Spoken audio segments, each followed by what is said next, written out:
Kia Sportage Euro 2 бағдарламасына өткізіп жатырмыз.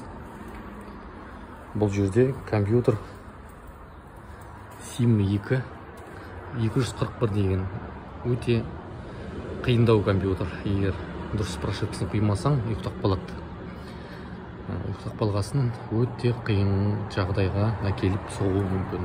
Сондықтан осы көлікті прошивка жасап, қазір иесіне айдатып беретін боламыз. Жаңағы Sportage'ымызды Euro 2-ге жасадық. YouTube'да басқа Sportage болды, ол 2.4 болды. Ал мынау 2-лік атмосферный, кәдімгі простой форсункамен жабдықталған.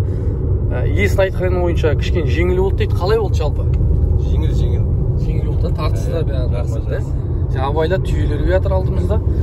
Осылай міне Euro 2 жасадық. Осы көлікке катализаторын білмей қалып, алдыртып алған. Бұл көліктің содан кейін чектің шамы жанып, маза бермей жүргесін бізге келіп, Euro 2 бағдарламасын жасатуға тура келді. Бірақ енді жасар алдында да менен қарайған сұрақ қойды, не болады, қалай, не кететін, жақсы бола ма, тепкені кете ма деп.